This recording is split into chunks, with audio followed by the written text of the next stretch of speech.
Welcome to the Friday Happy Hour with victory strategist, award-winning author and your happy hour host, Annmarie Kelly. Each week, Annmarie chats with women who have reinvented, started over or wrote fabulous next chapters. They share how they overcame their midlife challenges and how you can too. So kick back with some good happy hour something to drink and enjoy today's show.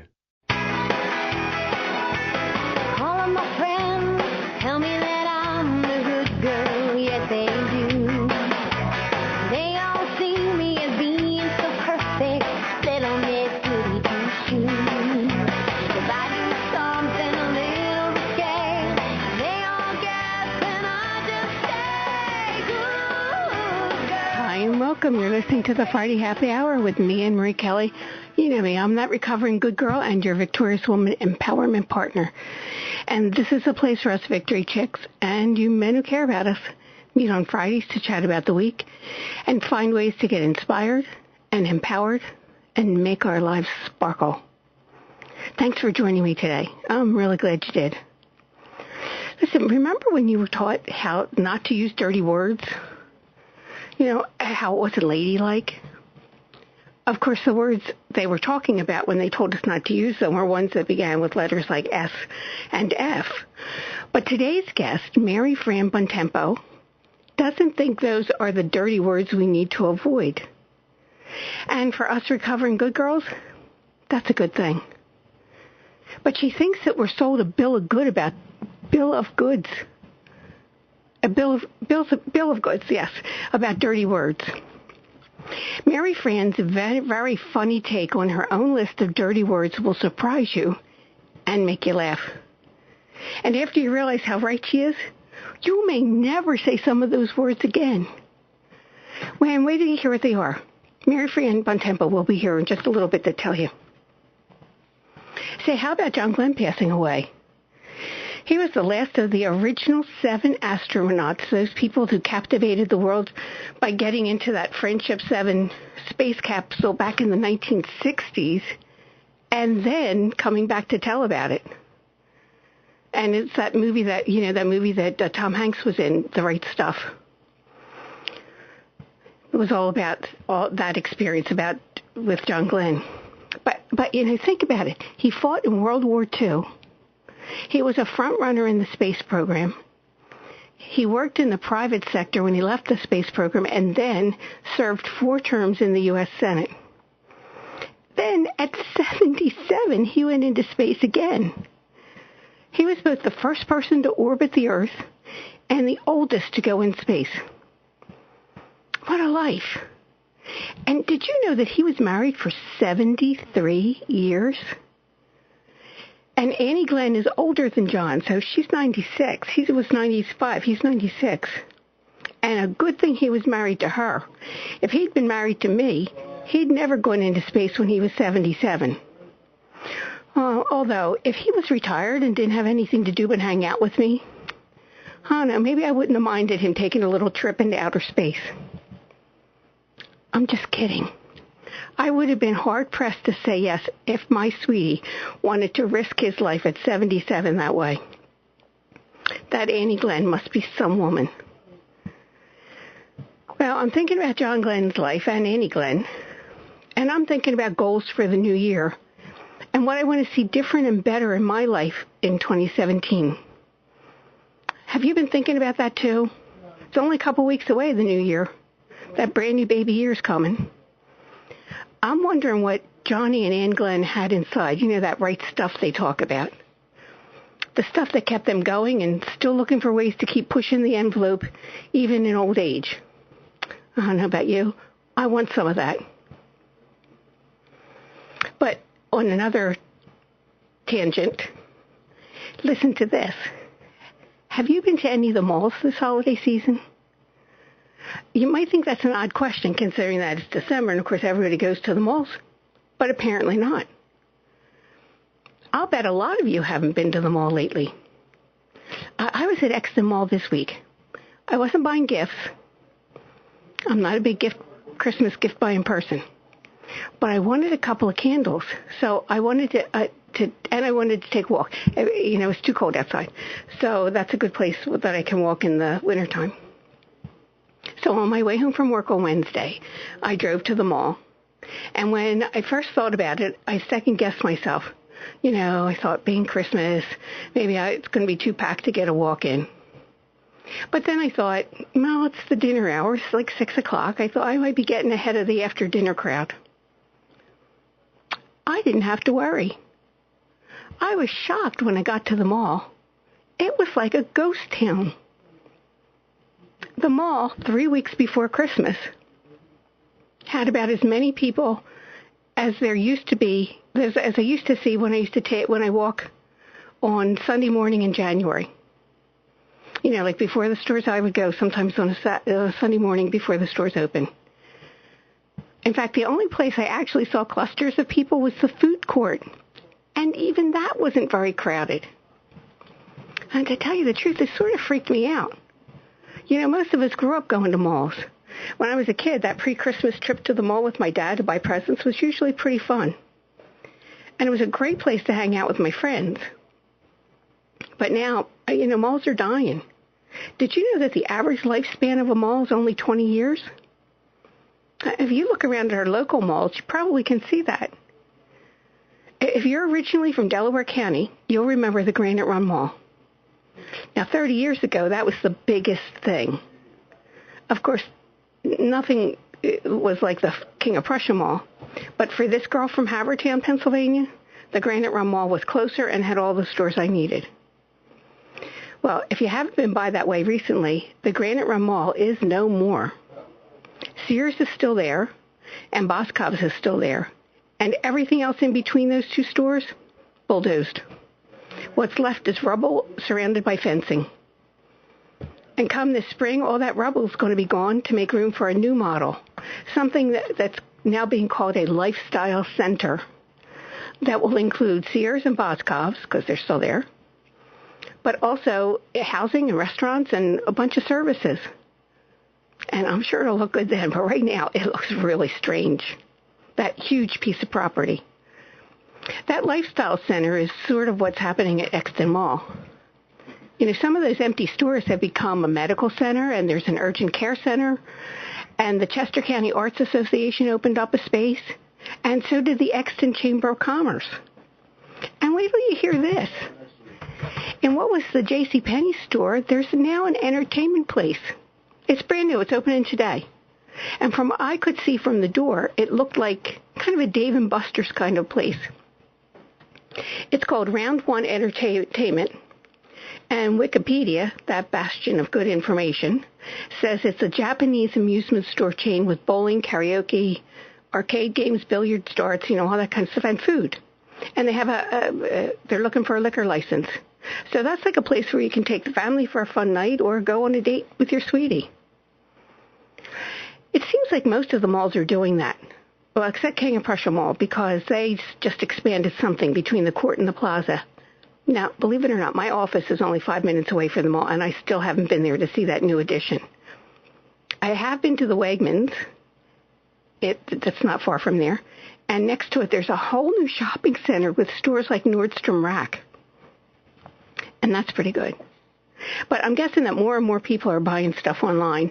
And with all the apps that you can get on your phone to help you find, or your tablet to find the best prices, you just have to get into your jammies, pour yourself some good something to drink, and log in. And you can do all the shopping you need, including for food. Did you know most of our local grocery stores will do the shopping for you and deliver it right to you? It's a brave new world out there. And if you wanted to, you could probably live your whole life without ever going out your front door and not even miss it. Well, I'm a people person, so I would miss it. But not everybody would. But there's one thing I found that I really like and I want to tell you, in case you shop online.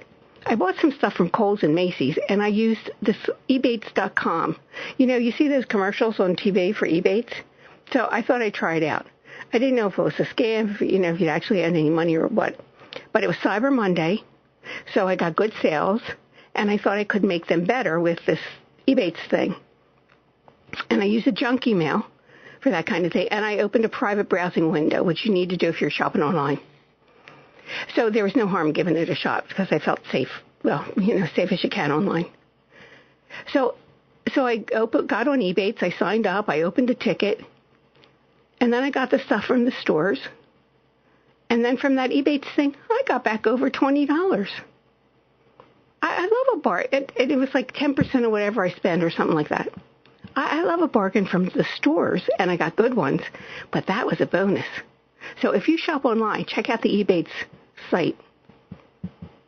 And last night I saw this guy, John McWhorton. Have you ever seen him on CNN Tonight with Don Lemon? He said he thinks political correctness has gone too far and blames liberals for it. And since he's a liberal, I was surprised. But I think he's onto something because so many people are fed up with political correctness gone wild. Anymore, you don't know what you can and can't say that doesn't offend people. I think that's a big reason why Trump got the nomination and why he won. But say, there's nothing politically correct about Mary Fran Bontempo's dirty words. I invited Mary Fran Bontempo to join us for happy hour because she has a whole different take on dirty words. And I'll bet you've used some of them even today, at least once. But after hearing what Mary Fran has to say about them, you may never use them again. So listen, go get some good happy hour, something to drink, and come back to talk dirty words with me and Mary Fran Bontempo. You're listening to the Friday Happy Hour. When you wished you had more time for yourself, and now you have it, but you notice you're keeping busy with stuff, but that stuff isn't making you feel happy or filled up? And when you think about what would make you happy and filled up, you get stuck or feel overwhelmed. And then you go back to what's more familiar, more comfortable, even if it's not making you happy. Wouldn't you love to find a way to start making sense of that deep discontent you're feeling? Well, you're not alone. I'm Annmarie Kelly, author, victory strategist, and the radio show host of the Friday Happy Hour. And I know there's a place for you, one that other women have found to be both inspirational and empowering. And it's the Victorious Woman Project. Go there now and get on my mailing list, where you'll be the first to know about my upcoming online workshops, teleseminars, and more. And while you're there, take a couple minutes to look over my blog. You can download some of the free stuff I have for you and let it get your creative juices going. I'm looking forward to meeting you at the Victorious Woman Project. And that's at www.victoriouswoman.com.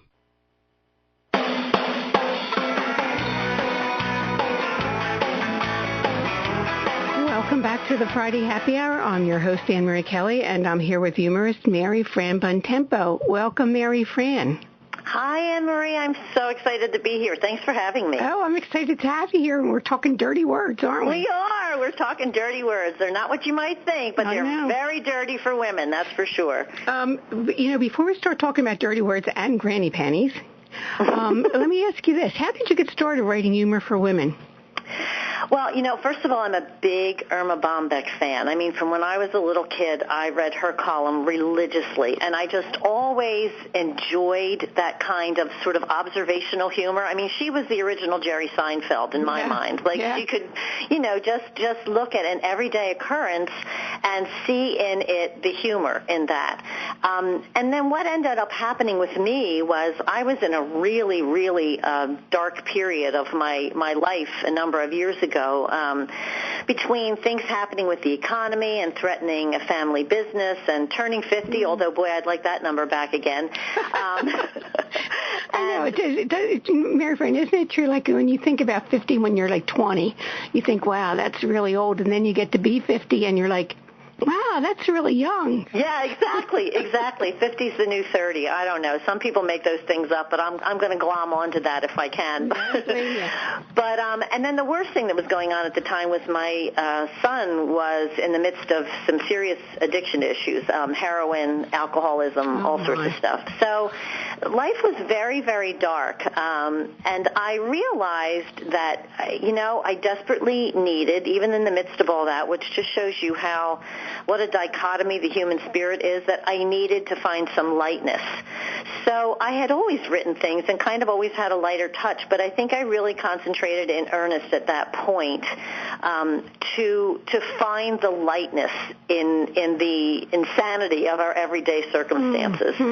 And thankfully, my son is doing wonderfully, wonderfully well now. He actually works in the addiction recovery field for a great company called Ambrosia, who does addiction treatment, and he helps a lot of people. And as my husband has said many times, if we knew at the time that he was only going on a recreational field trip to plan for his future career, we wouldn't have taken it so badly at the time. But so he's doing very well. Pretty funny too, huh? Yeah, exactly, he is. Well, you know what, though? I think truly, getting back to your original question, when you're in those dark places, your soul seeks the light, and that's where it came from. Mm-hmm. And, last month I went to, I think it was last month at the Press Club luncheon, a man from an addictions place in Delaware County was talking about that whole heroin epidemic. And, he said the youngest person to die from heroin overdose was 19 and the oldest was 70. Yeah, it does not discriminate, and it's really a terrifying thing, and I could be telling a very, very different story. Yep. So I'm grateful and blessed every day, and my son is doing incredibly well. He has a lovely home and blessed us with 2 grandchildren, he and his wife. So nice. It's all good. And again, I think searching for some lightness and humor helped us get through that time. So you say that aging is inevitable, but looking and acting like our grandmothers isn't. What do you mean by that? Well, I think if any of us who either still remember our grandmothers, and hopefully that's all of us if we were fortunate enough to have them. My grandmother was a very different model, if you will, than what I think grandmas are today. And I think certainly the world has evolved, and as it has, so have women's roles. And where a lot of our grandmothers were the staying home, baking cookies, still cooking for everybody types, I don't think today's grandmas are like that, or if they are, it's more of a choice. And I think we have more opportunities to reinvent our lives, and we're healthier longer, and we're active longer. So, we have this incredible period of our lives that can really last for, 20, 30 years after we're done formally working or raising our children or whatever, that our grandmothers didn't have. And we had this great opportunity to reinvent ourselves. Well, Mary Fran, that's true, because I think that the average life span was, for men, I think it was 65, and for women it was 70. Right. And, men and women who are 65 and 70, they're just leaving their jobs and starting whole new careers. They are, absolutely. And some of them are doing really crazy things, and they're zip lining, they're going on, hikes in the jungle, and they're swimming, and more power to them. I think the fact that we take better care of ourselves, and that we are embracing some things, like some of these dirty words that some others of us are afraid of, and that's what we have to get over. Well, there's something else that you say, and I think it's very true, that once we get to midlife, we start to, and you say it in one of your books, I can't remember which one, but you say, we get to be like the lost boys from Peter Pan. Yeah. And explain that to me. I loved it, so please explain it to my listeners about being the Lost Boys from Peter Pan. The Lost Boys from Peter Pan. We're there, and people kind of know we're there, but we're in some alternate universe. As we age out of that golden demographic that all the marketers think, is the place where they should be concentrating their efforts, that 18 to 49 demographic. Yeah. Mm-hmm. As we start to age out of that, we start to become marginalized. So we're like the Lost Boys, except we're the Lost Women, and we're a lot older. I have to tell you, the thing I don't understand about this, and I see this with my high school, that they cater to that demographic, but they don't have money. So, well, that's exactly it. Isn't that the irony of it? You want to shake these people and go, excuse me, those people are still paying off mortgages and debts and school loans and all. We're the ones that have a little bit of expendable income. You might want to look at us. That's right. And if you want somebody donating to you, don't pitch us for, because here's what I get. They start pitching you for not trust, but I can't remember the word, but like when you leave like half your estate to the school. Right. I know what you're saying. I can't think of the word either. Oh, an endowment. That's right, an endowment. Yes, endowments. Yeah. Well, and I'm not old enough to be thinking about endowments. Exactly. No offense, but I'm spending some of this on myself. It's about time, and I think we all need to spend some of it on ourselves. And believe me, I am certainly a supporter of charities and whatnot and all that. But, it's time for us to be able to be a little self-indulgent, and that is not a bad thing. Mm-hmm. Yep, and I think that that's a really good thing, especially for us. Like as you get to this, there are some benefits. I sometimes think about Kathy Bates when she was in Fried Green Tomatoes. Yes. Do you remember that one scene where two younger women beat her out for a parking lot and then she smashed their cars? And she said something like, "Well, I have more insurance," or something. Right. I do. I remember that. It's so true. And you know what? I think that there's we kind of tamp down our level of crazy for a really long time when we're younger people and all. And then there comes to be a point where you kind of don't care anymore what anybody thinks about you. And oh my gosh, is that liberating? I mean, I'm regularly attached to the crazy label by my children, which has been going on for their entire lives. But you know what? I kind of embrace it now. Mm. I like my brand of crazy. I'm very happy with it. I know, and that's really nice when we get to be in that midlife time where we can say, I was good, I was a good girl, I was, like I did all the things I was supposed to do, and now I really don't care what you think about this. Whatever this thing I'm doing is, I don't care. Exactly. Sometimes it is time to do the wrong thing, and that's one of the commandments that I talk about. And, when I say the wrong thing, I don't mean, suddenly become a gun runner and join ISIS. I'm not talking about that, but I'm talking about all those conventions that we have held ourselves to over the decades of what it means to be a nice girl and a good girl. And, one of the things a friend of mine and I did a couple of years ago, and it was really hilarious. We went up to the boardwalk in Ocean City, and we both got tattoos. Now, they were henna tattoos. They were only henna tattoos, but my daughter didn't know that. When she saw the bandage on my ankle, she lost her mind, and honest to God, it was the funniest thing, and because I did the wrong thing, and that's in air quotes right now, the wrong thing in her mind. Her mom does not get a tattoo, but oh my gosh, it was so fun, and just the reaction made it worthwhile. Yeah, and I could understand that. It's like, what, a tattoo? Now, I really did. When I was single, I thought about getting a real tattoo, but I didn't. But I would get a henna tattoo now. I probably wouldn't get a real one because, you start to wrinkle. Well, yeah, exactly. At our age, they don't look the same as they did when they were first put on. But like I said, and your friend, don't you wonder? Like some of these, you see some kids, and they have them up their arms and they all over their neck, and they're 22 and they're 25 and they're 30 and they have not a single wrinkle and they're beautiful. Just wait. Gravity does not discriminate either. I know, it's the truth.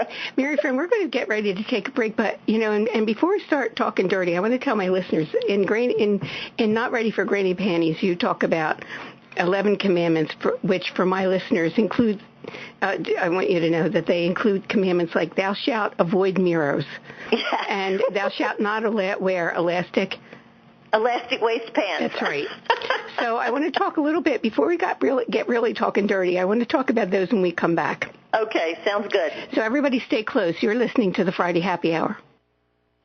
Hi, this is Annmarie Kelly, author, victory strategist, and the radio show host of the Friday Happy Hour. I trust you're enjoying my conversation with this fabulous, victorious woman. If you're getting inspired with ideas and feeling empowered, this is just the tip of the iceberg. There's more for you. Tips, downloads, resources at the Victorious Woman Project. Go to victoriouswoman.com and look around and get on my mailing list so you can be the first to know about the newest good things I have for you. That's www.victoriouswoman.com.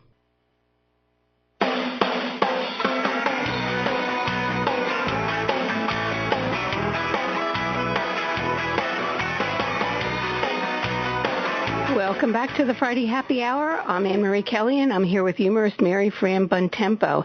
And we're talking about Mary Fran's 11 commandments that included thou shalt avoid mirrors and thou shalt not wear elastic waist pants. Mary Fran, how did those commandments get started? Well, as I got a little bit older myself, and continue to do so, thank God, because of the alternative, which is a bad thing. Yeah.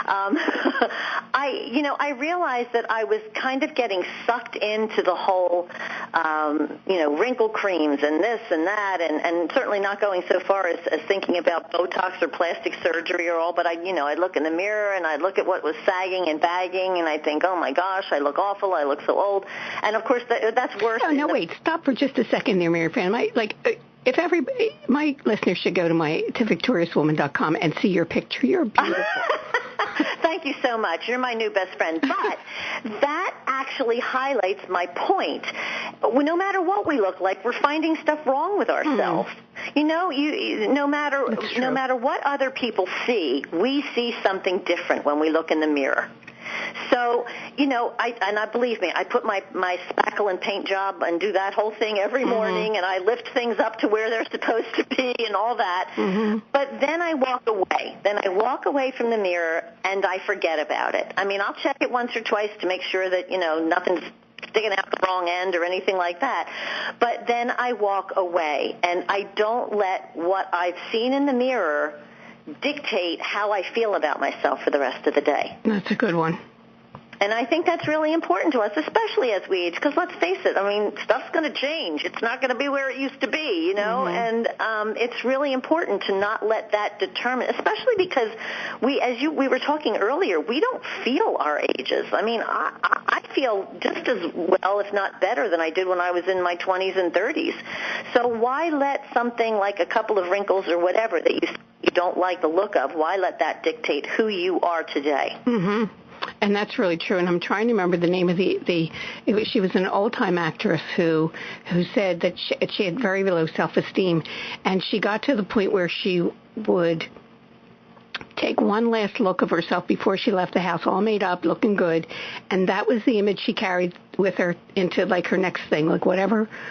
Wherever she was going, she always remembered that one last look and never looked in a mirror again while she was out.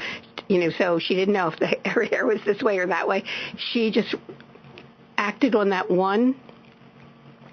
I think that's so picture. Valid. It's very validating. Let's face it, most of us try to go out of the house looking, our best, but we can't get too wrapped up in that. First of all, there's too much else out there to take advantage of, and to be worrying about that, furrow between your eyebrows or whatever's going on up there, it's just pointless. It's a waste of time.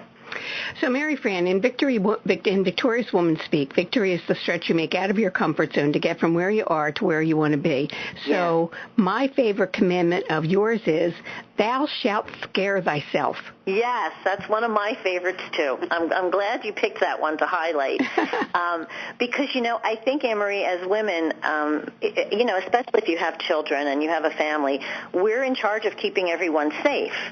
So things that scare us become the real boogeyman as we, raise our families and go through life. We avoid that at all costs, but we forget how much being scared, even a little bit, can make us feel alive. And I always say to people, think about haunted houses and roller coasters and scary movies and the things that you loved when you were younger that scared you.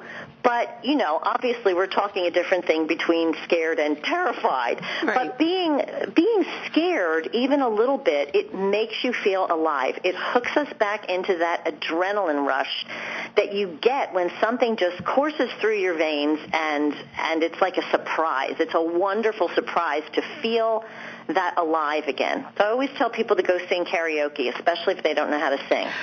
You know what, Mary Fran, that's the one thing, I have no singing voice, and and for years I would say to my spouse when we would go to Maine, and I thought, well, nobody knows me there, so there's nobody's going to see me, so I'm going to do karaoke.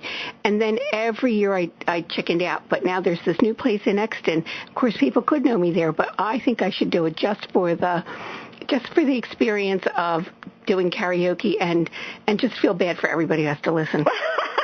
But you know what? what, Annmarie, that in and of itself, and the word inspiration is somewhat overused, but I think it's so inspirational when people see someone getting up who is perfectly well aware that they cannot sing, but they're willing to get up there and look a little bit silly and have fun. Nobody ever died of embarrassment. Nobody ever died of embarrassment. So when you get up there and you just let all of those inhibitions go and you have fun, then being scared becomes a joy because it opens you up to all these new opportunities. And it's exhilarating. It's just exhilarating. A number of years ago, my husband and I took up kayaking. And at first, of course, I was terrified because here he is pushing me out into the ocean. He's at the back of the thing, and I'm in the front, and all I can see is the water, and I'm thinking, what is his motivation here? But when we got into the thing, it was really scary, and then it was joyful. It was exhilarating. I mean, I'm whooping it up as we're coming back in on the waves because I hadn't felt that way in such a long time. And we have to remember that being a little bit scared, it's because we're doing something that's unknown, and that's how you grow. Or even doing something, like sometimes I do something that is a little bit scary for me, but sort of out of my, it's just sort of out of my comfort zone. And not a bad thing, like something that maybe moves my career forward or puts me in a better, like a different level of whatever. And I think back and I think, what would my mother think? And then sometimes I feel whatever it's done is like really rebellious, and that just gives me such a kick. It does, because you're being a bad girl. You're doing the wrong thing. Yep, and I love it. You know what? You do. It's so affirming when you recognize that you can step out of those conventions, and that actually brings up one of the dirty words, which is the word comfortable. I mean, we all want to be comfortable in the way we feel, but then we get a little too comfortable sometimes. And I say it's like we sort of sit in this figurative beanbag chair, and we get stuck, squashed down in it, and we can't haul our backsides out of the thing, and it becomes a place where we settle there because it's comfortable, but we're not experiencing anything new. We're not stretching and growing. So comfortable is not always a good thing, and stepping out of your comfort zone is really affirming. And are you there, Mary Fran? Yes. Okay, you were breaking up a little bit. Oh, I'm sorry. So I wanted to ask you this. You say in granny panties that we wear granny panties on our heads that keep us from believing, and that our own worst enemies are our self-talk. So what do those internal granny panties keep us from believing? Well, I think they keep us from believing in ourselves. I think they keep us from believing in our potential. They keep us from believing, mental granny panties are so much worse than the real ones, which are bad enough. But they keep us stuck. They keep us defined in terms of who we've been and not who we want to be or can be from this point on. When you stay stuck in those patterns that you have been in for decades, and they become your norm without even thinking about it, that to me is when you're stuck in those mental granny panties. When you've already aged yourself out of growth and new experiences and fun. And thongs. Yes. I always tell women that, it's funny, since I started with this whole thing, I can't tell you how many people come up to me and talk to me about their underwear, and I always go, no, that's really your private business. I don't need to know that. Well, it's funny. Every year in May, I do, which is Victorious Woman Month, I do a calendar with something on it for each day to help you get out of your comfort zone. And the one constant, the thing that I have put in there every year since I first started doing this maybe 10 years ago, is to go through your underwear drawer and throw out all the old granny panty type stuff. Yes. And just absolutely. Anything that's like, the elastic's not quite good, there's a little run in the nylon or whatever. We need to treat ourselves. I mean, one of my favorite commandments is thou shalt engage in idol worship. And when I say that, I mean we have American Idol, we have The Voice. We're always looking to crown the next big thing, but we don't treat ourselves as the idols that we are. I mean, if you described your best friend to her, you would describe her in glowing, wonderful, positive, powerful terms, and she would do likewise for you. But we don't think of ourselves that way, and consequently, we don't treat ourselves that way. So, something silly and something little, like throwing out the junk that you just sort of put on because, it's only me, I don't need anything new. Go buy yourself some new things. Go, like you said, clean that out, and treat yourself like the idol that you are and that you deserve to be. And I agree with you. And if we want to get rid of those mental granny panties, one of the other things that we can do besides throwing out all that, I just did that. I got my winter clothes out and I realized that I had so many of them, but mostly because I was hanging on to old stuff. And I tossed it. But here's something else. You say that we need to rethink some of our dirty words. Like we have 4-letter words like nice. And what you say is, and I'm quoting you here, nice is secretly infused with enough destructive properties to annihilate any woman. So, Mary Fran, what's wrong with nice? Well, I think it becomes a bit of a prison cell, to be honest, because we go through our lives always trying to be the nice girls, which ends up meaning that a lot of times you are taken advantage of, you are dismissed, you are expected to pick up everybody's everything. And by everything, I don't just mean physical everythings. I mean their emotional baggage, their, sometimes it's financial baggage, whatever. If you're too nice and you don't set boundaries, you disappear. You disappear because you become everybody else's everything and your own nothing. So it's bad enough that the media it makes us invisible, but we make ourselves invisible, huh? We do. We do it to ourselves. Now, let's not beat ourselves up too much. A lot of this comes from a very good place. When our families are younger and we do have to be everything to everybody, that's what we do. But we don't learn how to disengage from that. We don't, as we get older, we should be gradually disengaging, snipping some of those little threads that tie you to everything and everyone else. Because if you're doing your job right, you're raising your family to be independent, which then allows you in turn to become more independent. So we just have to be thoughtful about this stuff and move forward. And if being not nice, and again I'm using my air quotes again, means that you don't head the bake committee this year, or you don't volunteer for that other project, or you just say, no, I'm not interested in doing that this year, that's okay. You don't beat yourself up because you're not in the nice girl category anymore. That's okay. So that's what you mean when you say not to be a martyr to nice, right? Yes. Yeah, exactly. I mean, don't... So, but you know what, Mary Fran, we're so afraid that we're going to be called the B word if we're not nice. And you know what? I'll be honest with you, Annmarie, I embrace that word because those women get stuff done. They get stuff done, and the truth of the matter is they're fascinating women. They're powerful, and you know what? They have people who love them, too. They have the people who are close to them and who really know them. Those women have people who love them, too. They just don't get wrapped up in what everybody else thinks about them. And as a result, I think many of them are probably way more productive than some of us nice girls, and they're probably happier in some ways because they aren't overly concerned. And I say overly. I'm not suggesting that you cut ties with everybody important to you, but they're not concerned and overly involved to the point where they're sacrificing everything about their own lives to the rest of the world. Or as I would say, I use the word self in capitals, sacrificing yourself, that part of you that's your soul.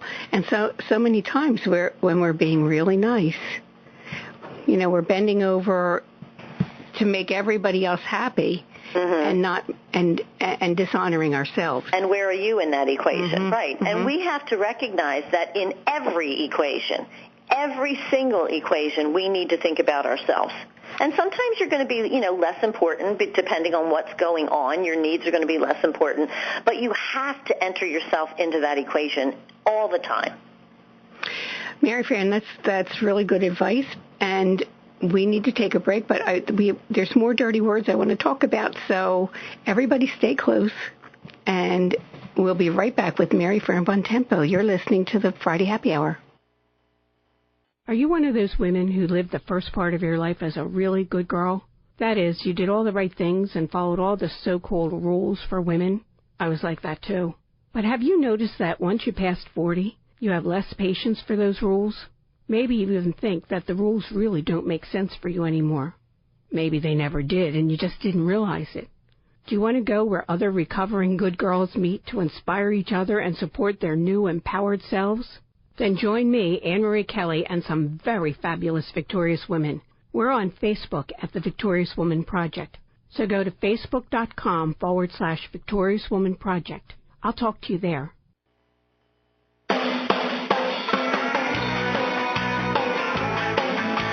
Welcome back to the Friday Happy Hour. I'm Annmarie Kelly, and I'm here with humorist Mary Fran Bontempo, and we're talking about dirty words.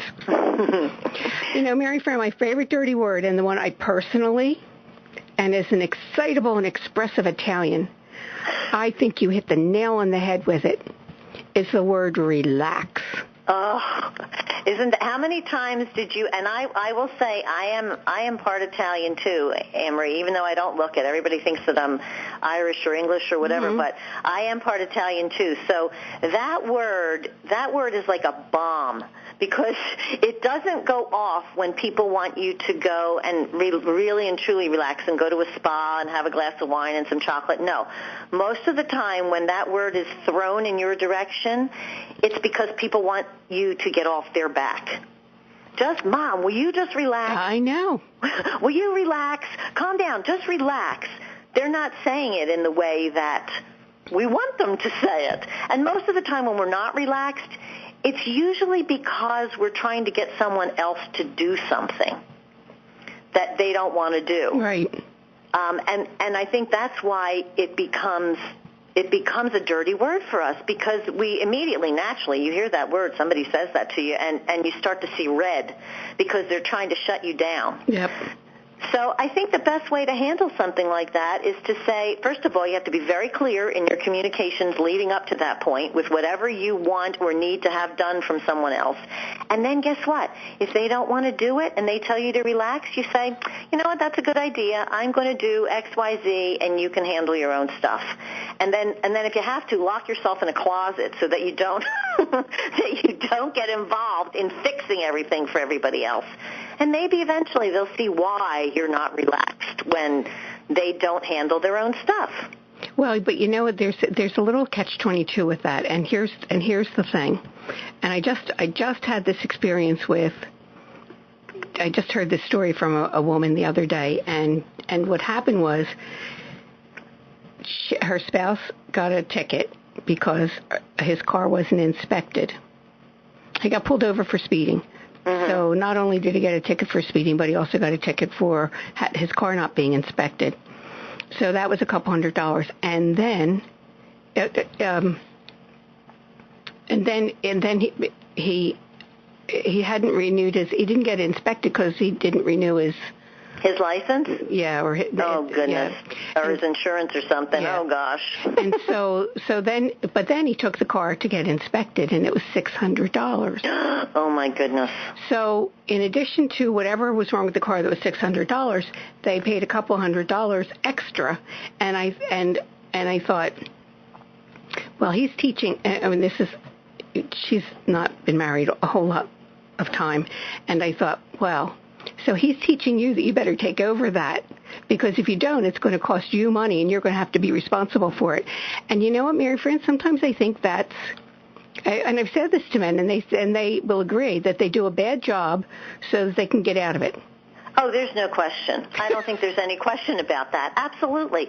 So, I mean, obviously you have to weigh these things. I mean, and clearly where there's an issue like that, where money's concerned and all that, you know, you do have to step in, especially if it impacts you in some way. But that, I think, is the key. We tend to think that everything impacts and reflects on us. So if our kids don't do something, or our spouse doesn't do something that they're supposed to do, and again, we're not talking about a monetary issue, that we tend to think that it reflects badly on us because we're the keepers of everything. We have to release ourselves from that responsibility. and allow everybody, if they fall on their faces every once in a while, oh, well, now maybe you'll understand why I told you should have done X, Y, Z. But, if they keep telling you to relax, the way to respond to that is, you know what, I think I will. Go pour yourself a glass of wine, get some chocolate, and go take a ride down the shore. Go watch us say yes to the dress marathon, or, get in the car, ride down the shore, whatever. But, practice removing yourself, at least in small ways, from things. And then hopefully when the big stuff comes up, they learn that, you know what, if I'm telling you this, there's a reason. So don't be dismissive of me, and that's what relax is. It's a dismissive word. Yes, I agree with you. And there's two things I want to say about that. The one thing is that one way of sidestepping that particular problem is to have a family meeting. Yes. And if you have a family meeting and you say these things need to be done, and it's written down, and they write it down, and you write it down, then they know they're responsible for it. And sometimes I think, and I know this is very true with my spouse, if it's written down, he has a better shot of actually doing it. Well, sure. And I think every family has to evaluate what works for them. How can we communicate clearly what we want done, what everybody's responsibilities are, but then you as the mom have to step back, especially as your kids get older and your family gets older, and with your spouse too. You have to make those determinations, and then you have to step back. Like, keep your superhero cape in the closet. Right. You don't always need to put that on for everybody else. Put it on for yourself once in a while. And something else that happened, and this was several years ago, but I was getting that when I was being expressive. Now, sometimes it's expressive for happy, sometimes it's expressive for not happy. I hear you. And I would be expressive, and Joseph would say, "Wait, calm down, relax." And finally, what I started to notice was my own behavior, my own sense of excitement I was bored with myself because I was tamping down my own sense of excitement. Now, whether it was excited, that Italian stuff, you're out there and you're expressive for happy and expressive for not so happy. Yes. And so, but I found that for myself, that I was getting to a point where I was bored with myself, and so I sat down and I said to my spouse, I said, the thing you really liked about me, one of the things was that I was always excited about something. And I said, and now when I say things, you say, oh, don't get excited, relax. I said, you liked me because of that, and now you want me to change? Yeah. We talked about it a little bit, and I said, you have to get over that because I'm not changing for you. Right, exactly. And more of us need to recognize that who we are is simply who we are. And obviously, if we've been with these people for however long we've been with our families and all, and everybody's still standing and we're all relatively healthy, something must be working. Mm-hmm. So on those times when something, rubs somebody the wrong way or whatever, let's face it, it's okay to walk away. We get sick of each other every once in a while. That's normal. How can you not after decades with the same people and all that? Right. But I think that was really wise to express those feelings to your husband, and then end up being true to yourself, but in a non-threatening way to say, look, this is me. I'm just because I say this, that, or the other thing doesn't mean that I'm a terrible person. I can't be demonized for being who I am. Right. And if you have to that. be demonized for who you are, maybe you're not with the person you should be with. With the right person. Yeah. That's exactly right. Yeah. We have to be true to ourselves. And speaking of that, Mary Fran, you have a chapter on change. And as we're wrapping up the year and getting ready for the brand new baby year, you have a few things to say about change. But could you tell my listeners what your two best New Year's tips or what advice you have for them about change in the new year? I think the first and most important thing for every woman on the planet to recognize is that she is already a change expert. She's an expert at it. She changes, she pivots, she shifts every single day because nothing ever goes exactly according to plan. It just doesn't. So we are automatic, and we make those changes automatically. We don't even think about it. We just go, all right, well, I can't do this right now, so I have to do that. So you're already a change expert. So don't get freaked out the next time something comes up. You know this. You got this, girl. You got it already. And then I think the second thing is that, changes, whether they're good, bad, or in between, often bring opportunity. The way I got started on all of this was because all the newspapers that I was writing for were disappearing. Well, now all of a sudden, now I have books and I'm speaking and I'm blessed enough to be on the radio shows and media with people like you who are wonderful about promoting a message. So, change, equal it to opportunity. If you have a change coming up in your life, try to find the kernel of opportunity in there, because there is one. And that's really good advice. And I think sometimes we do forget that. We just look for what's not so good about it. If it's not changed, if life happens to us, it's a little different than when we create the change. It's a little easier than when the change comes to us and we're not so happy with it. So you're right. Thinking about what the opportunity is a good one.